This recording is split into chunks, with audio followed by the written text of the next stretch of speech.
Welcome back. COVID-19 has no doubt remained the precursor of recent activities across the world as governments and organizations continue to modify their ways and means in a bid to actualize their goals. And while the world is focused on the health and economic disruptions, however, cyber attacks have been on the rise owing to the activities of cyber criminals who are capitalizing on the crisis, and that includes Nigeria. The partner on risk advisory at Deloitte Nigeria, Mr. Tokwe Aladenusi, joins us now to analyze the extent of such attacks in the country and proffer some solutions. Good morning, Mr. Aladenusi. Thanks for coming on Business Morning. Good morning. Thanks for having me. So your cybersecurity outlook report for 2020 was actually tagged a year of shifts, and one would wonder if you actually envisaged COVID-19 before publishing that report. Not really. We've been observing the trends of cybersecurity and cyber attacks for some years. And if you also observe trend, you realize that every 100 years, some massive shifts happen. So right from 2017, we started expecting there would be a massive shift in the way things happen in the world. So when we looked at the trend from our Cyber Intelligence Center, it was clear to us that the year 2020 would be a year of shift and things will shift drastically as far as cyber attack is concerned. So we termed it a year of shift, but we did not know that COVID-19 would be the driver. But it happens to be that right now, everything we said was going to happen, COVID-19 is making them to happen very quickly. But to what extent have cyber attacks actually traveled around the globe? Cyber attack, it's something that's it's a burning issue right now. And the reason is very simple. Everyone has now migrated online. With COVID-19, we have now been forced to embrace the future of work so early. You know, there was a time people were predicting that the future of work is such that people can work remotely, they can work from home, and this was something people expected to do in phases. Companies were planning that they're going to have a phased approach to it. But with COVID-19, it came upon everyone suddenly. With the lockdown by various governments across the world, we are now forced to work from homes. And what that means is that people are now working remotely rather than working in organizations, and this has now exposed them to more cyber attacks. And the cyber criminals, all they need is just internet connection and a laptop. And so this has further increased cyber attack. One other thing to mention is that cyber attackers, they thrive on fear, on uncertainty, on doubt, and on greed, people's greed. Now, because of what is happening in the world, people are fearful, there are uncertainty everywhere. That has now made cyber attack to come to the front burner, and because people are scared, so attackers can really go after them, trick them with information to capitalize on their fear and uncertainty. But what sectors have actually been the heaviest hit by the activities of cyber criminals here in Nigeria? In Nigeria, I think the heaviest hit sector will be the financial services industry.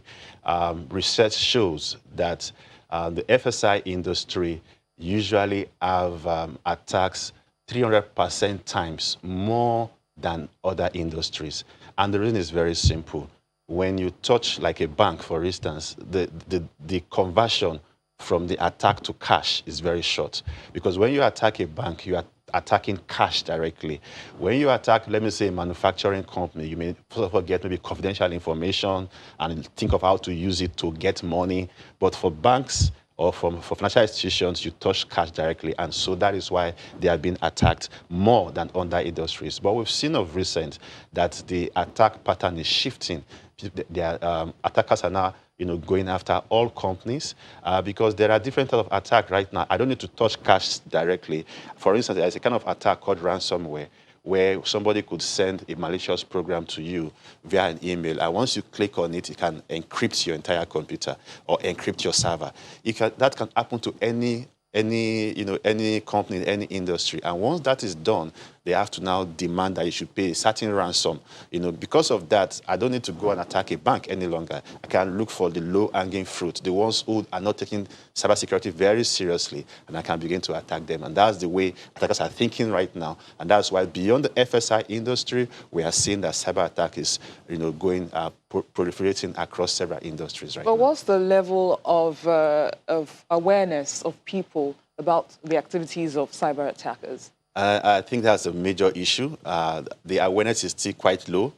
We have a number of organizations doing lots of work around awareness. The banks, especially, they are doing a lot, but there's still a very low level of awareness. And with security, you are strong as your weakest link, and so the most uninformed user is enough to give us access to the system. For instance, I give you an example. If you're in a company and you just send a link, or put a fake Wi-Fi around that mimic the Wi-Fi of a company. Let's say my Wi-Fi's name is Wi-Fi, and I also put another Wi-Fi called Wi-Fi. Your legitimate users will click on the fake Wi-Fi and try to enter their credentials, and because of that, they've now exposed their credentials, and the attacker will just use that and log into the actual network. When he logs the actual network, he can now begin to take over the entire network. So one user is enough to expose everybody, and that's why awareness is very important. Unfortunately, it's not gone so far like we would expect. We have many NGOs, many organizations, regulatory bodies, the CBN and NITDA, they're trying to see what they can do, but when you go out there and you speak to people, you realize that there's still much work to be done. And so what are some of the policies that government could put in place, for preventions? Okay, in terms of government, we can look at it from different aspects. For the country as a whole, there is the Nigerian Cybercrime Act, which was released in May 2015, and that act is in place right now, which if organizations and even if the government put it to practice, we'll expect to see a more secure cyber ecosystem. We also have recently the National Information Technology Development Agency, that's the NITDA, released the Nigeria Data Protection Regulation to also help individuals and help companies to protect data. So, and especially the Central Bank of Nigeria, as the Central Bank of Nigeria has done a lot to put a lot of regulation in place. But what we need to see now is the actual implementations of those regulations. We are not saying the regulations are the best. There are still rooms for improvement. But what we have is in many instances, comparable to what we have in other countries. But where we have the issue is actually following through and seeing that these things are implemented as it has been stated in black and white. What about the companies and, of course, the financial institutions, which you say are the worst hit, and individuals? How do they come in this regard? What role do they also have to play to curb the activities of cyber criminals? So let me start from the individuals. We all need to be aware, and we need to protect ourselves, because think about it right now. Many organizations are working remotely, those that can work remotely. What that means is that individuals have now moved the corporate network that used to be in an enclosed building to their various houses. So what used to be in a house is now in so many houses. And so the network of every company has now been extended indirectly to people's houses. And so if those networks are not secured, if those computers are not secured, it's also going to affect the security of the company. So individuals need to ensure that they use strong passwords, not like 1, 2, 3, 4 password, or I love my wife, like some people. That's strong passwords that are difficult for attackers to crack. Even the Wi-Fi that we use, we need to ensure that they are secured. They need to have password as well. They need to be encrypted Wi-Fi, because sometimes attackers can sniff into this. When I mean sniff, have access to this Wi-Fi and have access to the company's network. So these are some of the things individuals can do. Update their systems with the right antivirus, with patches when the systems or their phones, ask for update. And also treat your phone like a computer, because right now we're using our phones, and these phones, they are computers on their own. They are computers on your palm, but people just handle them, carelessly, and with that, it can also make companies to have that exposure. So once we do that at individual levels, and also at company level, we begin to put in the right processes in place, and ensure that we have good assessment. Sometimes you need to call a security specialist to look at what you have done. I'll give you an example. Now, everybody is using video conferencing right now. Do you know that, for instance, how many of these video conferencing solutions, they can be attacked? you have nations, governments, companies discussing confidential information using video conferencing solution. And those video conferencing solutions, attackers can attack them. Sometimes you don't know who's at the other end. So the government house that was well protected has now been extended to people's houses.